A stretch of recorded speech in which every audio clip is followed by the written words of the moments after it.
আসসালামু আলাইকুম। আমি কবিরাজ মোহাম্মদ আসাদুজ্জামান সুজন। আমি আপনাদের মাঝে একটি ভিডিও নিয়ে হাজির হয়েছি। যেসব লোকেরা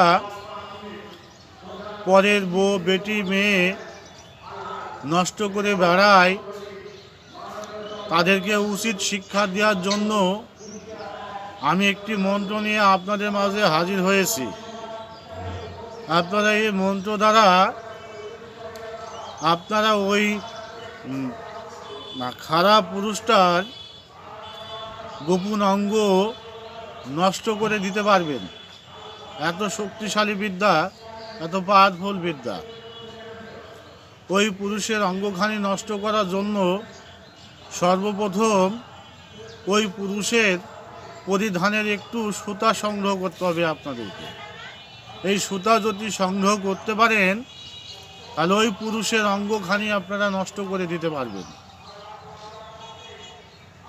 আমি আগে মন্ত্রতে আসি, তারপরে নিয়মটা আপনাদেরকে আমি ভেঙে ভেঙে বোঝাবো। মন্ত্রটা হচ্ছে, কাপ বাঁকা ডাল বাঁকা জাল বাঁকা জানি, আল্লাহুর জমিনের বহুমান বাঁকা নদীর পানি, সেই হরফ যায়া বন্ধ করে অমুকের জল ঝরা অঙ্গখানি, বিহককে ইয়া কাপ ইয়া কুদ্দুস। এই মন্ত্রটা ভালো করে মুখস্থ করে নেবেন। মুখস্থ করে নিয়ে কাজ করবেন, আল্লাহর রহমতে কাজ হবে। এই মন্ত্র দিয়ে কিভাবে কাজ করবেন, এটা গুরুমুখী বিদ্যা। মন্ত্রটা মুখস্থ করলে আপনাদের কাজ হয়ে যাবে। নিয়মটা আমি বলতেছি। শত্রুর লুঙ্গি হোক বা প্যান্ট হোক, ওই প্যান্টের সুতা সংগ্রহ করবেন। করার পরে আপনাদের আরেকটা গাছ সংগ্রহ করতে হবে, হাতিসুর গাছ। এই হাতিসুর গাছ দেখে রাখবেন শনিবার মঙ্গলবার।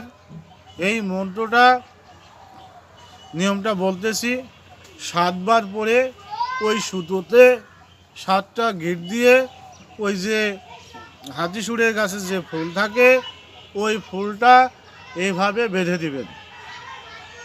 ব্যাখ্যা করে বেঁধে দিলে আল্লাহর রহমতে ওই যে দুষ্ট পুরুষ পরের বউ বেটি মেয়ে নষ্ট করে বেড়ায়, তার অঙ্গখানি নষ্ট হয়ে যাবে। আমি পরীক্ষিত, আপনারা কাজ করুন। কাজ করলে বুঝবেন এই মন্ত্রর এত ক্ষমতা। মন্ত্রটা আমি আরেকবার বলে দিচ্ছি, বা আমি খাতায় লেখা আছে, আপনাদেরকে দেখাই দেব। কাপ বাঁকা ডাল বাঁকা জাল বাঁকা জানি, আল্লাহুর জমিনের বহমান বাঁকা নদীর পানি, সেই হরফ যায়া বন্ধ করে অমুকের জল ঝরা অঙ্গখানি, বিহককে ইয়া কাপ ইয়া কুদ্দুস। এই মন্ত্রটা ভালো করে মুখস্থ করে নেবেন। মুখস্থ হয়ে গেলেই আপনারা কাজ করতে পারবেন। মন্ত্রটা আমি আপনাদের দেখাই দিচ্ছি। মন্ত্রটা হচ্ছে, দেখেন, এই